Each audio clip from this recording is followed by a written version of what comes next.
Hello, hello. Welcome to the Pure Desire Podcast on YouTube. I am your host, Trevor Windsor. This is a weekly podcast helping you take back your life from the effects of unwanted sexual behavior and betrayal trauma. Sexual brokenness impacts us all, men and women who are stuck in shame and are unsure if healing is actually possible. Church leaders who want to help but don't know where to start. Parents who don't know how to help their kids develop sexual integrity. Wherever you're at, this podcast is for you. Through sharing stories of healing, interviewing addiction and betrayal experts, and normalizing the conversation on sexuality, we offer a clear plan for recovery and healing from the effects of unwanted sexual behavior and betrayal trauma. You have what it takes to break free, heal your relationships, and take back your life. Make sure to like, share, and subscribe to the channel. It helps us so much and really just pushes our message forward. All right, with that, let's get to this week's episode.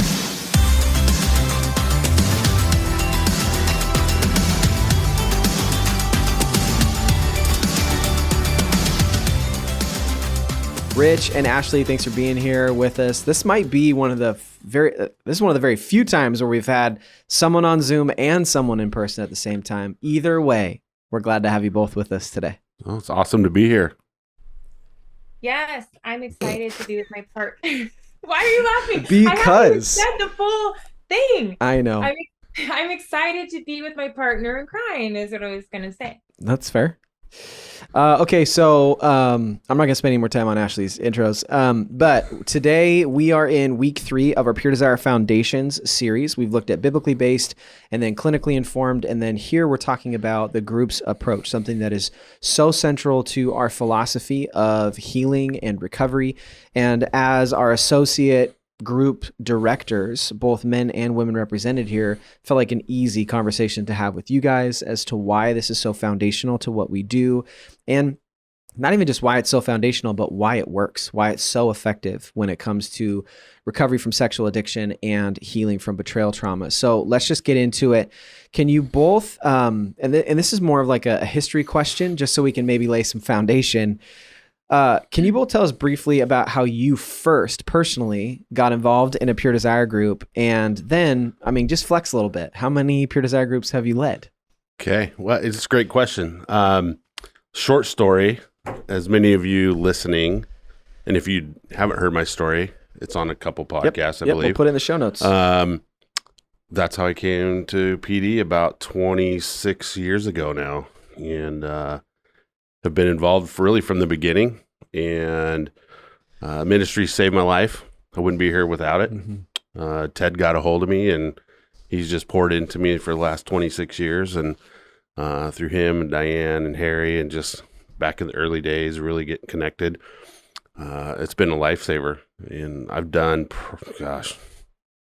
hundreds of groups, maybe. I feel like I've joked one time that you've been leading groups for like 400 years. Something like that. It feels like it. Yeah. If you include the ripple effect.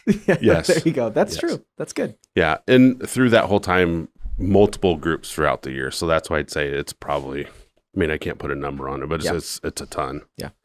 And I just love what I do. It's the fact that we get to, really the fact that I even get to show up to do a group.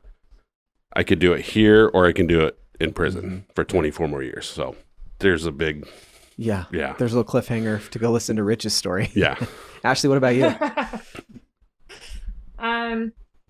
Yeah, so I don't know. I had trouble trying to count. I would say direct involvement, maybe 30 groups-ish. And that's only because we didn't have any kind of system or structure to impart with our church to get groups going from leadership down, or this really good group leader training structure, all the things we have in place now.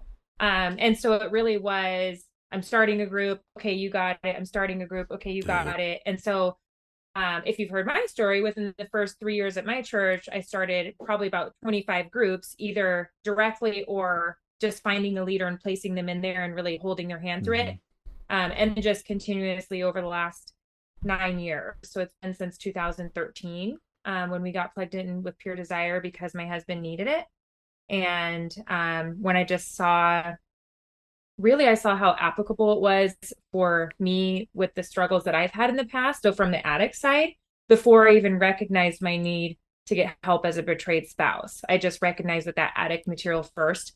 And so now I, obviously have gone through both sides of it.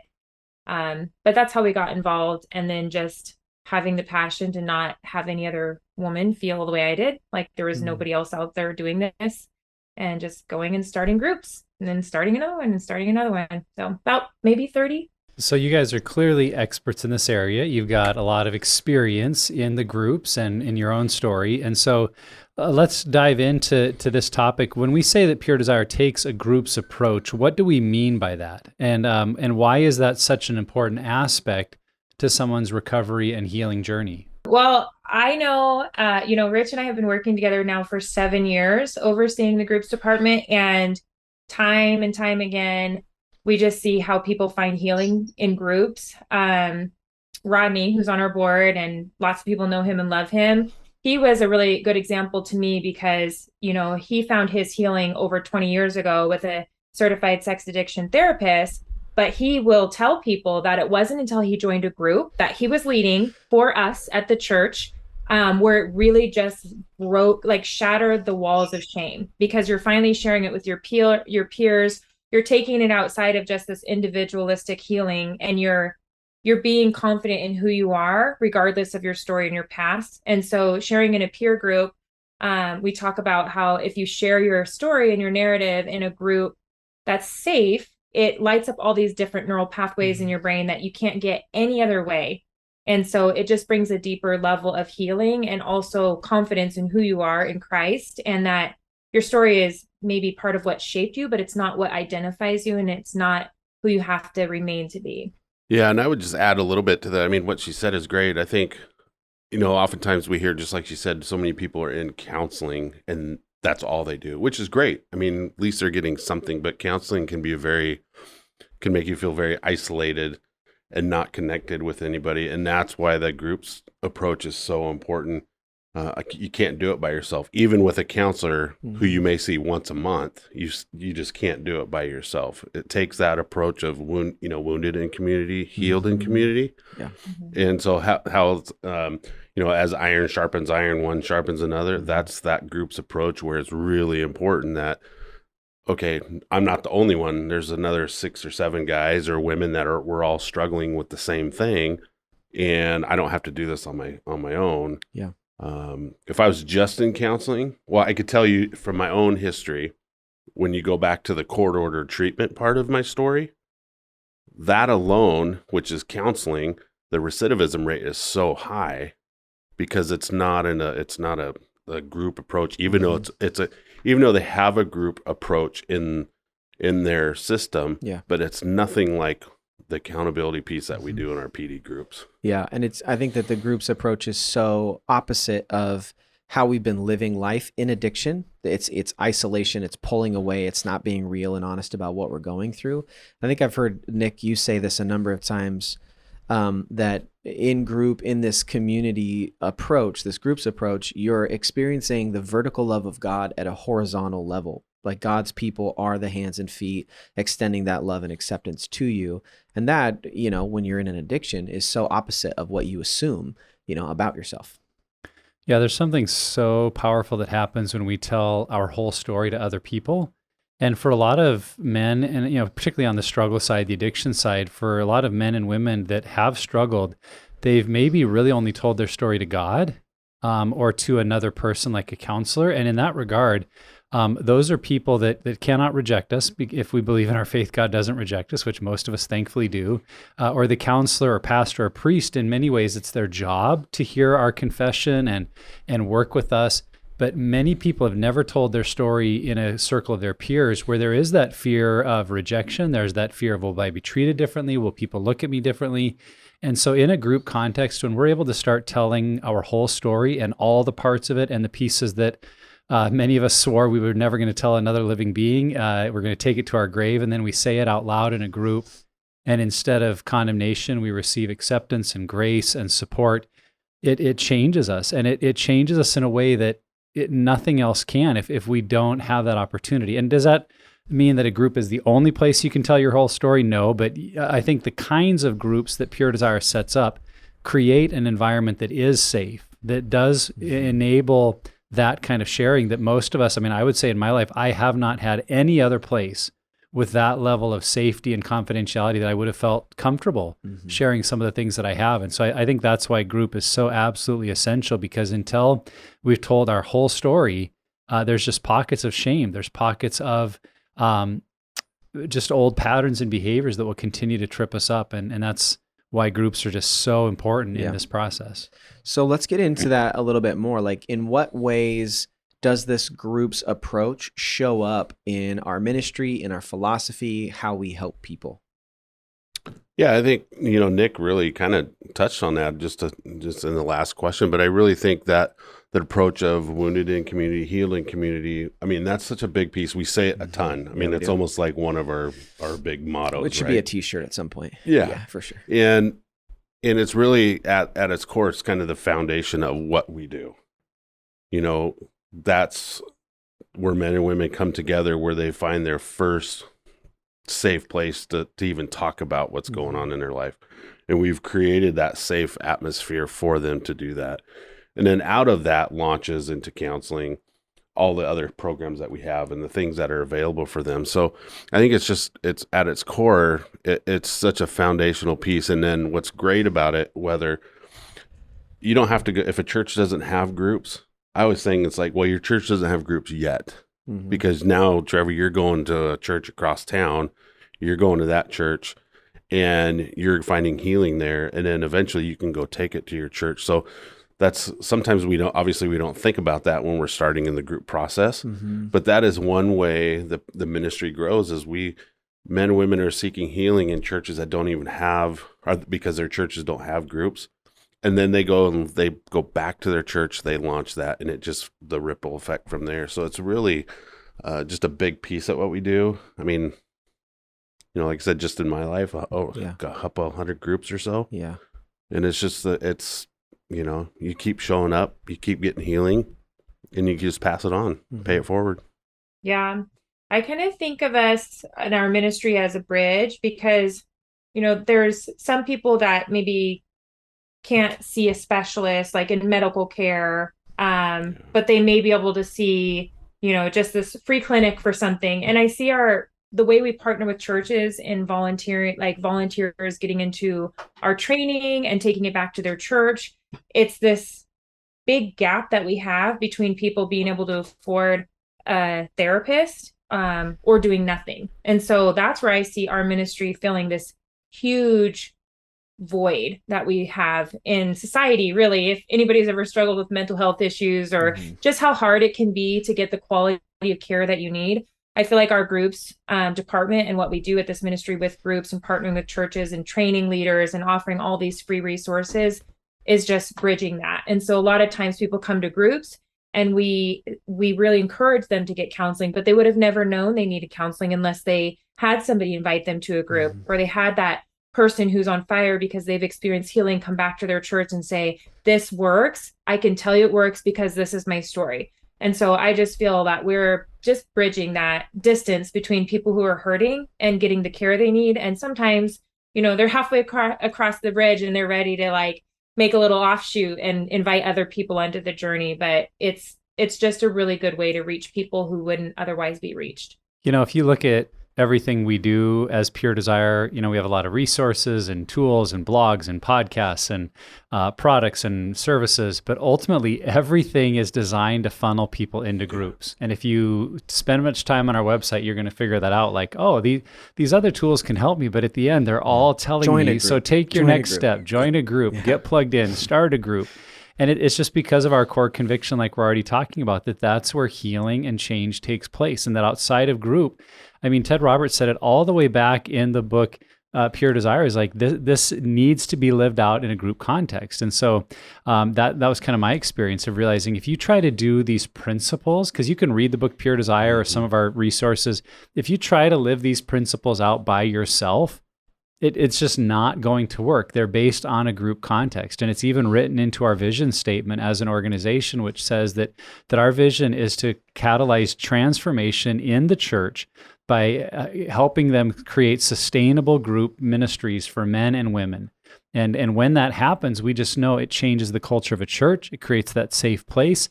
It begins to be a funnel when people struggle, they know where to go. And ultimately, everything else revolves around that. And so, to ask how do we approach it, we say it's everything. And without it, really, a lot of what we do falls apart unless there's a group community element as part of that journey. Yeah, so good. So Rich, you said it already that we're wounded in community, and so we're healed in community. Let's keep unpacking that. What does this mean, and why is it so important to understand?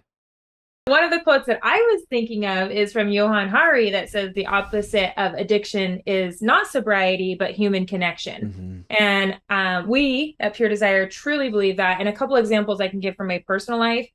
Some of the things that just catapulted my freedom in the things I struggled in. I would find freedom from it, but there was still this lingering shame in me around certain people that I loved and trusted, but I hadn't been completely vulnerable with my story about. And so one I think of with my best friend, she knew everything about me except for this one teeny tiny piece that I had that was revolving around the years I spent in eating disorder.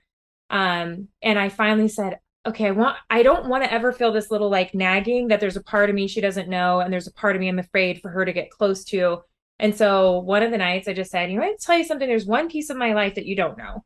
And if she's going to be one of the people in my inner circles, I wanted her to know. And so I just like told her about my struggles with eating disorder before I married John.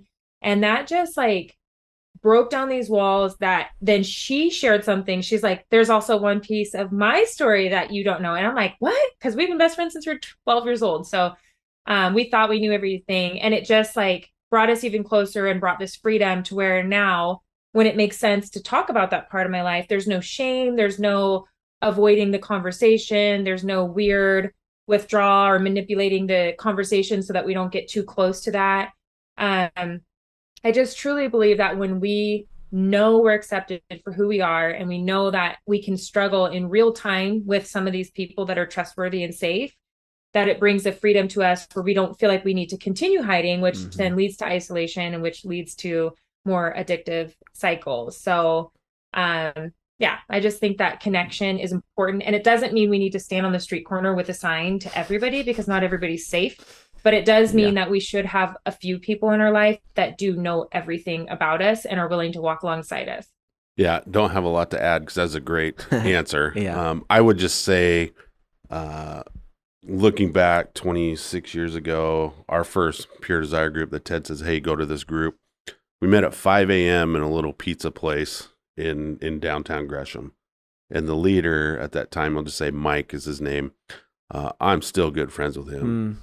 And it's been such a blessing of being in groups and leading groups, because most guys coming to group you could count their closest friends on one hand, and it's maybe one or two guys. I've had the opportunity to meet hundreds and thousands of guys over the years. In my phone, I probably have over 1,000 contacts of men that have been in my groups from even back in the day. Yeah. And we're still really close. And like Ashley said, it's so refreshing that you can walk in somewhere and you don't have to hide anything, because since they already know your story, if you don't even look at them in the eyes, they're going to say, hey, what are you hiding? That kind of stuff. And I think that's why this approach works, and just being open and honest and transparent. It's such a blessing to know that I can literally pick up my phone and have a conversation with a guy. Yeah. And they're all in my recovery. Yeah. I think one of the things I've heard Dr. Ted talk a lot about is in our wounding, that's when Satan will lodge lies in our soul. And like we live our whole life based off of stuff that's not true because of the ways we've been wounded and the way that Satan's been lying to us because of that.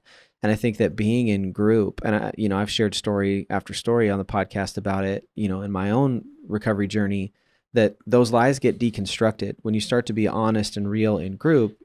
And you see that people don't turn away from you and do still love you and still want to hang out with you, keep your number, in their phone.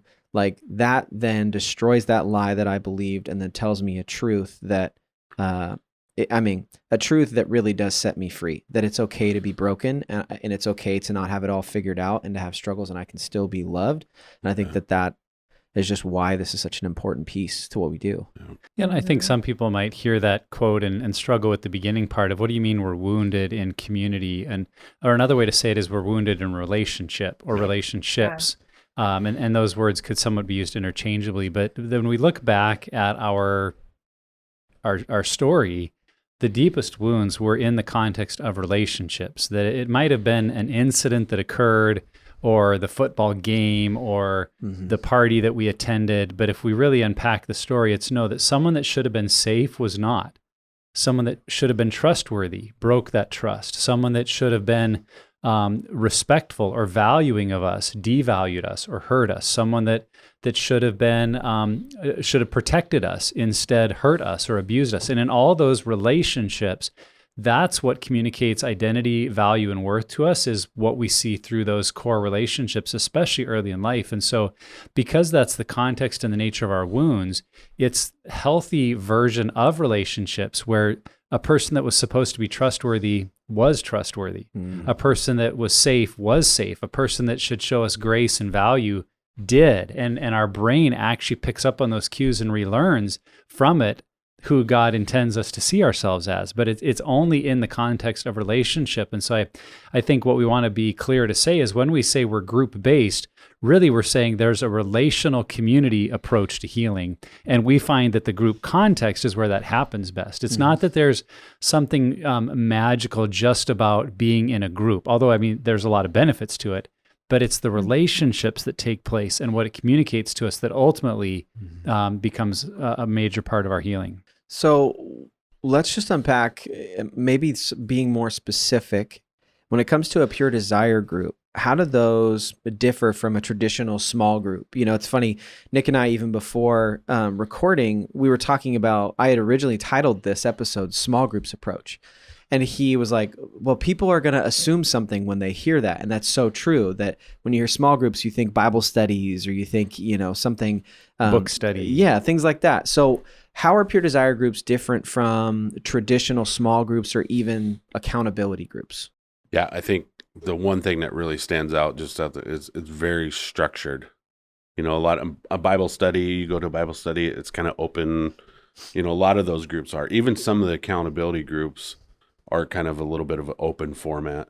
But the structure that we have in place for groups, I think, really makes it kind of the standalone approach. I mean, that's my opinion. I think we're top notch.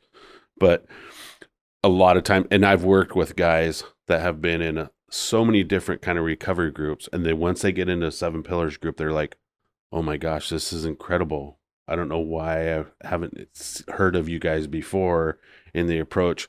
You know, the first part is we create that safe place because as a leader, we're opening up and sharing our story and inviting them in. Not a lot of places will do that out the gate. And so I think that our approach, it really fosters that, and it continues to grow. And what's funny is a lot of churches sometimes will model some of their small groups after like the approach of a PD group, because the PD groups in the church are so structured and they follow the group guidelines, they follow best practices, stuff like that. So a lot of churches take the PD best practice and group guidelines and shift those to their small groups. And now their small groups are even getting healthier and healthier. Yeah. So my brain went completely different on this question. I was thinking, like, I mean, I've been part of a Bible study fellowship group, which I think is so amazing. And they have I wouldn't say strict, but like they have these really great guidelines in place for people to really come there to focus on diving into the Bible.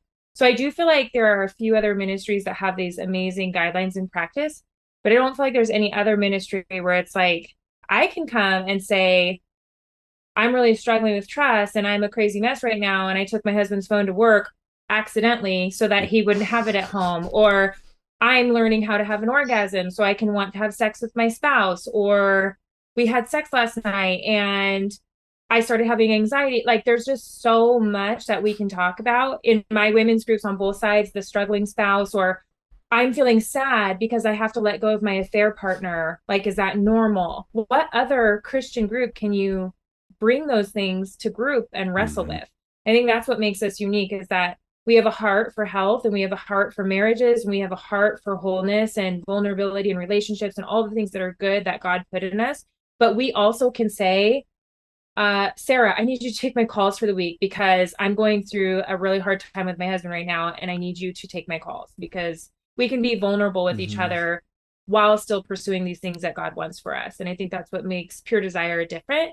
Um, so different that Rich and I, when we hire people on our team, they're like, wow, this is really healing for my family. This is really like no other place I've worked. And it's not just our work environment, but it's what we try to instill in our groups, that we're real people who really love Jesus and really have a lot of garbage to work through sometimes. Seriously. Yeah. And that is the unique combination. Right. I think in my experience, accountability groups where I show up and I share, but there's not a lot of work that I do in advance. Where Pure Desire groups is you earn the right to share by doing the work before you get there. That's literally one of the guidelines, that if you don't do your homework, you can't share. You can still be a part of the group and do the check-in and everything, but you're not sharing the stuff because you didn't write it down. And I think that that's one of the things that's so different about our groups is it puts the onus of work on us, that we're doing the recovery work, where an accountability group can often, it's really outsourcing my healing or recovery on to how often these other people check in with me or if they ask the right question or whatever. So it puts the responsibility of my recovery on myself. I think that's what makes, at least for me in my experience, has made it the most unique. Yeah, I think it also, what comes to mind for me is the difference of the commitment level. And I know, I mean, Ashley mentioned the Bible Study Fellowship. There are others that have a high expectation of commitment, but I think even in a lot of those formats, it's based on, well, as long as this is working for me and I'm getting what I need, I come. Versus a Pure Desire group, there's really an invitation to trust the process, to humble yourself, to be a part of the group, and for the good of the group, commit to say, this is my top priority. I'm not going to miss unless there's like a death in the family or I'm unavoidably out of town for work or a family trip. But otherwise, I'm going to go through this process and I'm going to do the work.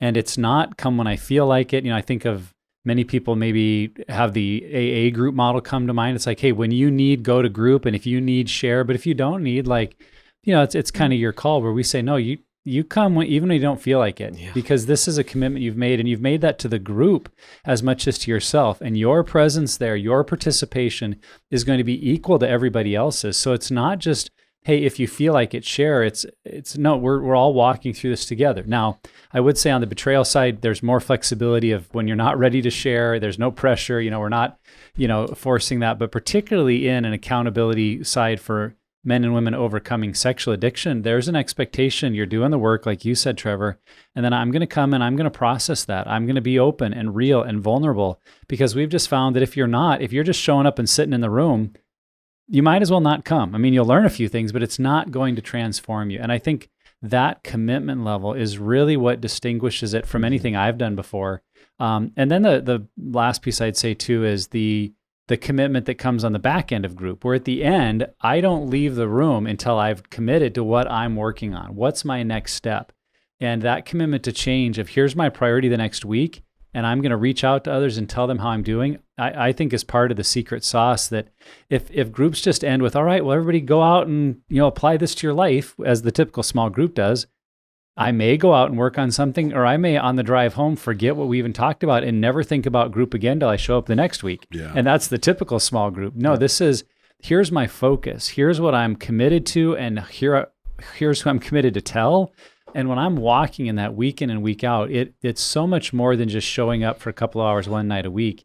It's the group meeting is kind of the pinnacle of my week-long commitment. Yep. And I think that's a real difference maker. Absolutely. So to follow up on that, in what ways does understanding that healing happens in community impact life outside of a Pure Desire group? So as I was saying, is this just about our 2-hour weekly commitment, or what happens during the rest of the week that is part of that community experience? Well, I think what we see and hope for and encourage is that a lot of times group is the first place somebody does feel safe to start sharing these things, because they are accepted, they're with people going through the same thing. But eventually we want that to translate out of group, that they are sharing more and becoming more relational with their spouse, with their kids, with their parents. A lot of times this happens in some kind of sequence of whether they're safe or when disclosure happens. But eventually they're going to baby step their way out of just being safe with these few guys or these few women, and they're going to take it outside. So I have a lot of women that come into my group, betrayed side and and struggler side that will say, I never thought I would share this with anybody.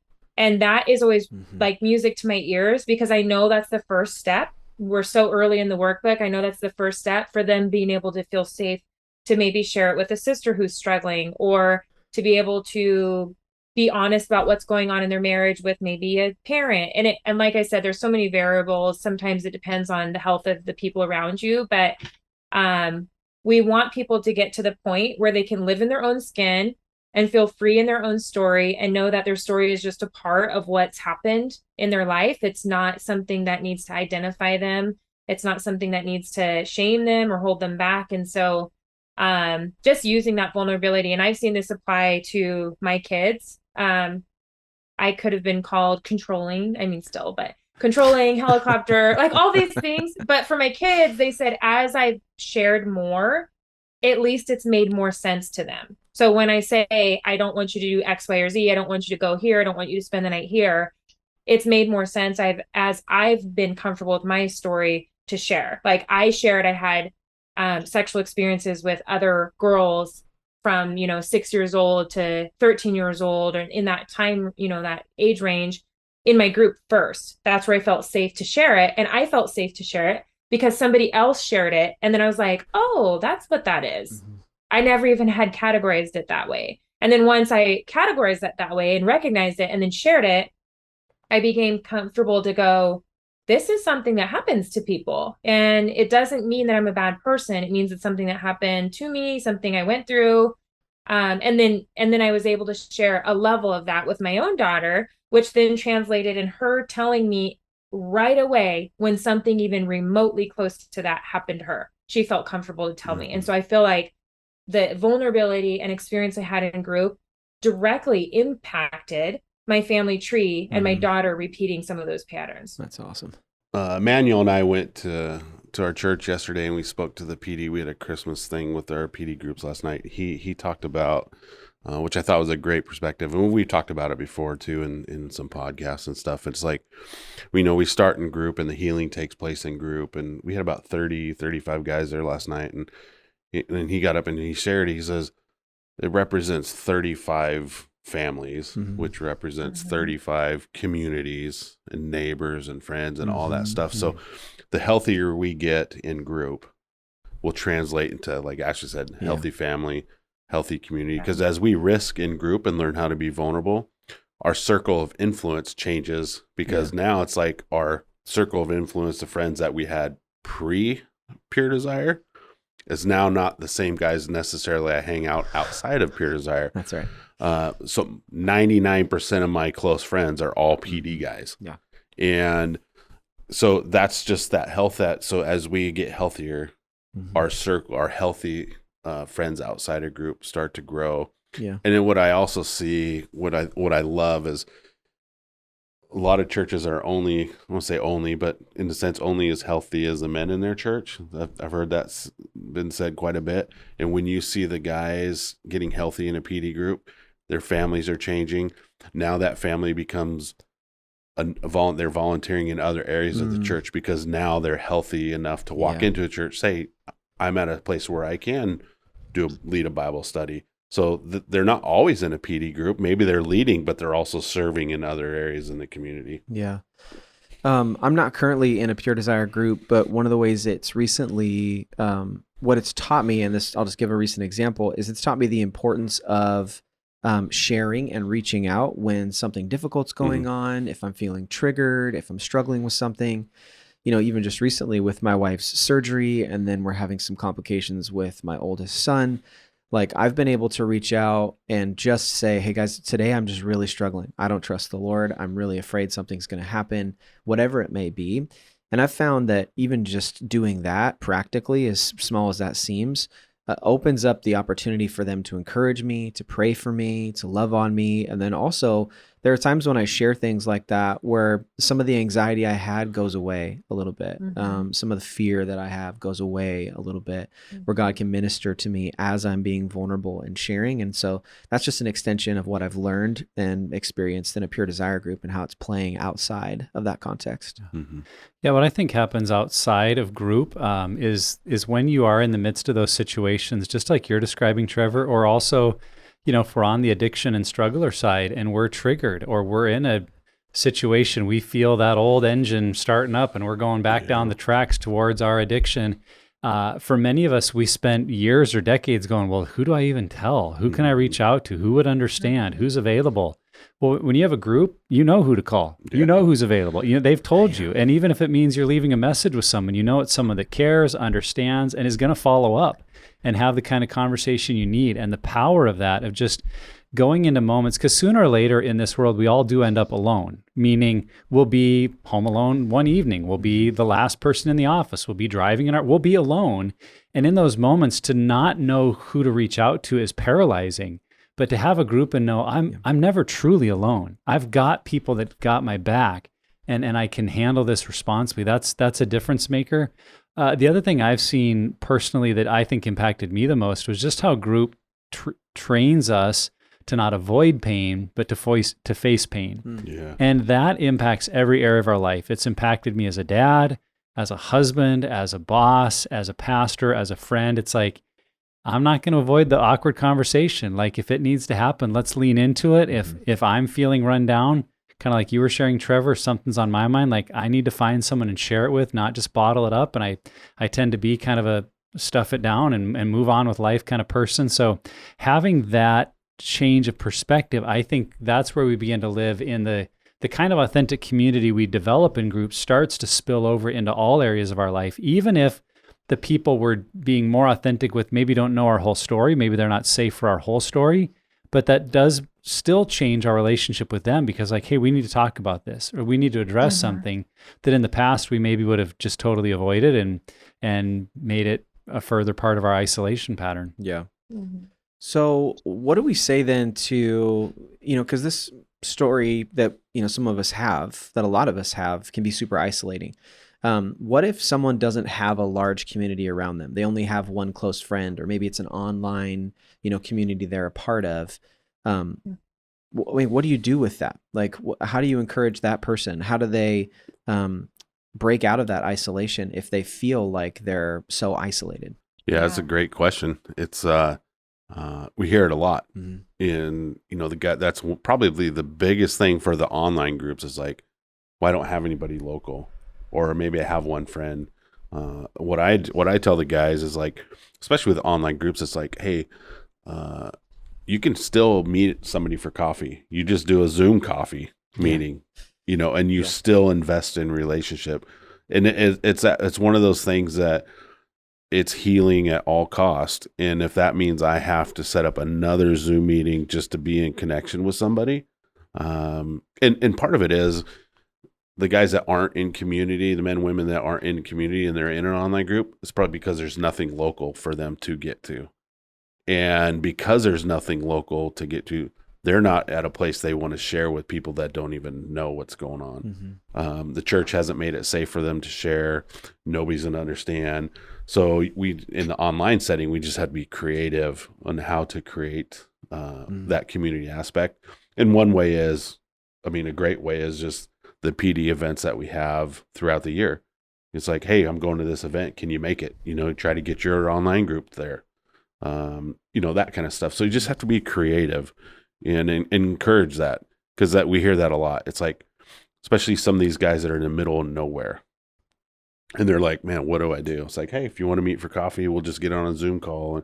And what's funny is a groups team, Ashley and I do this a lot because other than Emmanuel and I, our groups team is all remote. So we don't have the opportunity to meet like in community to all together. So we'll do a coffee meeting and we're just all together, and work on stuff like that. So it can happen. You just have to be intentional in that. And then I would say just if there is somebody local that you trust, and then that you can build trust with to share and open up, you don't have to go in and share your whole stuff right out the gate. You take it slow. But definitely look for somebody if you can. Other than having the Ghostbusters song stuck in my head when Nick said, "Who are you gonna call?" I like I can't stop thinking about Ghostbusters. And I will verify as one of Nick's employees that it does translate into his life. Everything he said is very true. He's a great model of vulnerability and a boss. But what I was gonna say is that there's certain areas where I've had a lot of shame and I had no community, like being a divorced, remarried mom. There's nobody that walks around the church with signs on them that says divorce. It's really hard to know who are the other people that have been through what you've gone through. But I will say also that there are so many men and women who are experiencing sexual betrayal, sexual trauma, sexual struggle, unwanted behaviors, however you want to categorize it. There's so many people. And so I like to I've always been one that's not afraid to be an open book or drop some shock value into a group setting. And usually that ruffles people to the surface. And, if I just say, this is what I'm struggling with, and even though it's scary and I start like sweating my brains out, usually somebody says, okay, I've experienced something like that too. It's that whole Me Too thing that Nick talked about in some of our events, where it's like when you are the person that says I'm struggling and I need help, or this is what I'm going through, a lot of times that is what brings people out and makes them feel safe. But I just knew, like, going back to the divorce thing, I knew I needed other people who were Christians and had blended families. And so I joined a group, a blended family small group at our community center, where John and I went for 7 weeks and we met with other couples that were blended families. And so we sought out things that were specific to things we were struggling. We didn't feel like we had enough community. And then when it came to this Pure Desire stuff, it was like, I was rapping at everybody's windows and knocks going, "Hello, is there anybody out there struggling with this?" And that's when Rodney said, "Well, you can start it." And I really was so confused where I was in this church, like thousands of people, and I could not find another spouse that was going through the same thing. And so just being able to say, well, I'm going to start this group. I need it. If any other woman wants to join me or needs this here, you'll find me in room, portable A3, and that's where I'll be. And then all of a sudden women started coming out of the woodwork. And so sometimes if that desire to have community is in you, sometimes it's you that is the one that's supposed to start it. Yeah, I think sometimes we can be so focused on what we don't have or what we can't do that we might miss things we can do. I'm not trying to be critical of anyone listening, but I've had stories where people say, "Oh, well, there's just no groups around me." And as I unpack their story, what I realize they mean is, when I go to church on Sunday morning, I don't hear them talk about groups at our church. And so I've assumed there's no groups around me. But I'm like, have you checked on like the Pure Desire map to see if other churches in your community are? And they're like, no. Well, let's start there. And it's like, oh, well, it's half an hour away. I'm like, well, great. Can you drive there? Well, it's half an hour. Like, okay. We have stories of men who've driven an hour and a half, 2 hours, because it was the closest group. And that might be happening around you, or joining an online group through Pure Desire if don't currently have a group. And I'll get, well, the time doesn't work. It's like, well, sooner or later a group will if you make priority, or I can't afford it. And like, you just unpack that there's a lot of things where we're maybe resistant because we're not used to having to put some effort into creating community. And that's what I'd say. This might take some effort. That's the do what you can do part, to find that community, to start the group, to sign up for the group, to drive to the group. And I think in the end, if you're not doing that right now, what I'd say to you is when you look back, you'll say that was worth it. Mm-hmm. My first group was a 45-minute drive, and at first I hated it. I thought it was the dumbest thing in the world I had to do. And if you've heard me share my story, by like partway through, it was my favorite night of the week. I couldn't wait to go. It was an amazing experience, and I don't regret at all that extra hour and a half I spent driving, because it became part of the process of, as I'm driving up, I'm thinking through and preparing, and on the way home, I'm applying it. And often my wife was driving up with me to her group, so we were dialoguing. Like, it just became this really beautiful thing that honestly I could easily have missed, because I'd have just been like, it's too far, too inconvenient. But I basically had Ted Roberts saying, "No, you'll go or else." So I'm like, okay, I'll go. So I'm too nice to say that to people. But if I could be Ted Roberts in your life, that's what I'd say. Like, you you've got to do this. Yeah. It has to be top priority. And if you're sitting around complaining you don't have community, but you're not doing what you can do, then honestly, you have no one to blame but yourself, and you're going to always regret that. But I don't think you'll regret effort you put into taking that first step or to finding group, creating community. And then just the other thing I'd say is to take a step. If you've already done group and maybe it was online and you feel like around you there's not many people that get your story, just take a step. Like Ashley shared, go out for coffee with someone you do feel friendship with. And maybe it's not very deep yet, but you want to go deeper. And so you go out for coffee to say, hey, could I share a little bit of my story with you? And you at an appropriate level, get honest about your story. And almost always you're going to find what Ashley shared. The other person goes, oh, wow, thanks. I'd like to share a little bit of my story. And suddenly you feel deeper with that person. And then maybe God leads you to someone else at your church or job or community that you're like, they seem like a really neat person. I want to invite them out we're going to go, play racquetball together, pickleball. I guess that's what everyone's into. There you go. It's just taking those steps towards community that maybe that step isn't to create a whole new group, but maybe it's one step towards depth with one person in your life. That's progress. Yeah. And if you can keep working on progress, not perfection, I think you're going to end up in a pretty good place. Yeah. The only other thing I would add is just that without breaking shame, this journey is extremely difficult. I would argue impossible. And the way that we break shame is by being able to be vulnerable with other people and share what's actually going on in our life. And shame breeds isolation, and isolation breeds more shame. And so if we want to break out of it, we have to tell somebody. Yep. So these are all really awesome ideas. We've given people a lot to think about in terms of group participation and creating community around them. As we get to the last question here, Ashley and Rich, what would be your final tip for someone of how could they, at any stage of their journey, because we've got people listening that maybe this is the first podcast they've tuned into and they're like, what the heck have I got myself into? Or maybe we've got people listening, they've done 10 groups, 20 groups. So at whatever stage someone is at, how would you encourage them to develop better and stronger community around them? What kind of final tips would you want to leave people with today?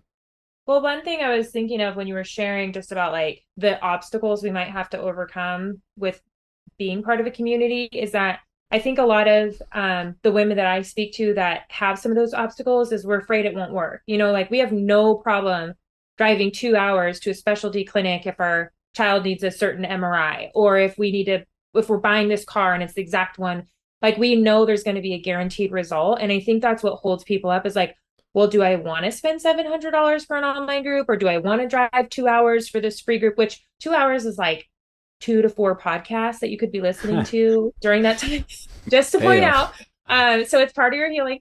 But like they're weighing the cost versus what the outcome is, and they're not sure what the outcome is. But with Rich and I, our combined experience with Nick, with Trevor, we can guarantee that if you put the work in, you will come out changed for the better. We can't guarantee your marriage is going to be perfect or reconciled or you'll never struggle again, but you will see improvement and you will come out better. Like I've never seen somebody who put in all the work not come out better and not come out more hopeful. And so it is one of those calculated risks you take to spend the time and the money to do, but it's very, very worth it. And then as far as any stage, I would say if you're just brand new and you're like, what, like Nick said, what the heck is this podcast? If you're a woman, you can reach out to me. If you're a man, you can reach out to Rich. If you have no idea where to start, that's what we do. We're here to listen to where you're starting from and point you in the right direction. There's always a place to start. It could be a book. It could be a free ebook. It could be a podcast that we give you that's specific to your situation. It could be tools to go talk to your church. It could be starting an online group, counseling. We have so many things that you can get plugged into to just take that next step on your journey. And then I would say for the person who's years in, don't get too comfortable. Like life is hard. And so even for me, I have my certain circle of friends that I can just simply text, I am feeling very addict brained right now, or I'm feeling very betrayal trauma brained right now. And they know what that means. They know to check in on me. They know to ask me certain follow-up questions. And so just have your at least handful of people that know every single thing about you. And my one thing I always say is don't even have one secret that somebody in your life doesn't know, that any secret has a hold on us. And so make sure that you have somebody. And if you don't have community, your group online at Pure Desire is probably going to be the place to start. So many people that go through our online group come because they don't feel safe in their in their geographical community. And that's where they begin to exercise that vulnerability and transparency. Wow, such a good answer. It's hard to follow that For one. sure. I'll start with the people just coming to us. Maybe think, know they have a problem, but they haven't done anything yet. It's kind of that double bind. It's like, well, if I do this, then this is going to happen. If I don't, I mean, that's a big choice. It's like, okay, well, if you're okay with being stuck, then just don't do anything, right? But if you do want help, just taking a step forward. I think you talked about making a step forward. Maybe that first step is just picking up the phone and calling. And even if you don't know what to ask, the fact that you're calling us, we know that you need help. We got you. Yeah. So Right. we can help kind of break the ice there. For sure. And the other piece would be, like Ashley mentioned, is like, if we've been in this for years and years and years, is not just to be stuck in your relationship.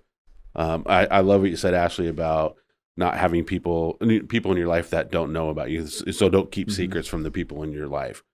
And that's what's been a blessing for me, is I have so many friends.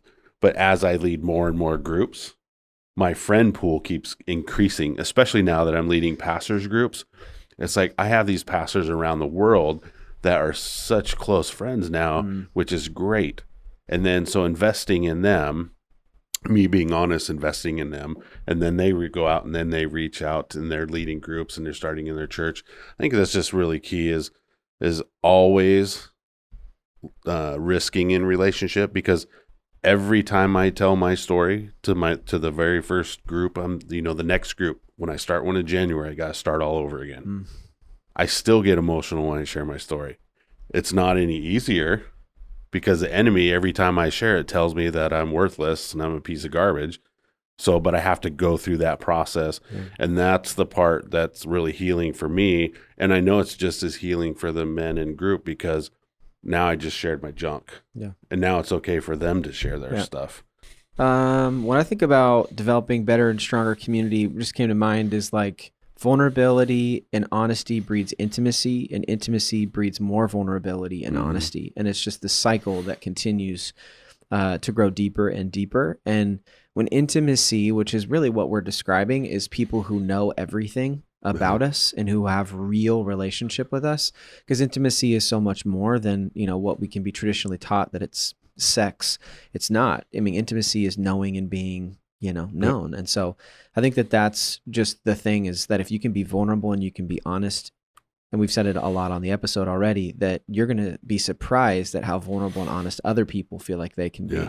And then that's just like a snowball falling down the hill. Like, it's just going to gain steam and it's going to get bigger and bigger. And you're going to end up with, thousands of friends in your phone. But I think that's how you do it. And that's how communities get stronger, is being known together. Well, and it's okay if you don't feel like you have the emotional or relational bandwidth to have thousands of friends. Not everybody has to be a Rich Moore. So please don't beat yourself up over that if that's not you. I don't think that's me. I mean, I've had a lot of great guys with me in groups, and a lot of them I've not heard from in a long time. Not because I don't care, but just that's I have a tough time keeping up with people to that degree. And if others do too, you're in good company. Yeah. I think what I would say, just thinking about what Paul writes to Timothy in 2 Timothy chapter 1, of how the God of all comfort comforts us in our afflictions, so that we can pass to others the same comfort we have received. And I think most people listening to this have probably experienced some level of community through a Pure Desire group. That's why they're listening to the podcast. They know what it is to be seen and safe, to experience that kind of intimacy. So I would ask the question, like, what can you do to pass that on, to take the comfort you've received, what you've experienced in a safe, secure relationship or group, and try to be that to other people? And that might mean that you do help launch the group or start the group or lead the group. And even if you're hearing this going, but I'm not a leader and that's not me, and I don't take initiative, I'm more of the role player. Like, you know what? God can use you. He's not calling you to be a leader. He's calling you to use the same comfort you've received to go out and comfort others. And the community that has impacted your life, to try to help create that for others. I love what you said, Ashley, that what drove you was, I didn't want any other woman to feel the way I did, that there was no one to talk to. And I think that's what we're all looking at in our story, is what is God done in my story that I want to see him do in others, and then taking steps to try to create that around me. Because if there's nothing happening that I see, well, maybe it's because God wants to use me. He wants me to be the answer to my prayers and to trust that he's going to use me to do something in my church, my community, or my home. Yeah. Yeah, it's so good. It's so foundational. And, Nick mentioned it, that even on our website, the call to action constantly is join a group, join a group, join a group. And everything that we do, to Nick's point, again, you've had some really good points in this episode. Oh, thank you. Is that everything really funnels to groups, because this is just where healing, and I've used this description before, that it's the freeway of healing. It's where once you get up to speed, you can go places in your healing, in your recovery, in group. And so that's why it's a foundation of what we do. It's been successful and effective, and it continues to be so. And we've all personally been impacted by this group's approach. So that is week 3 of our Pure Desire Foundation series. And Rich, Ashley, because of your experience and because of your expertise and that willingness to be vulnerable and share your story, you guys are making huge impact, and we appreciate the time and energy you put into this episode. Thanks. Thanks, guys. Thanks.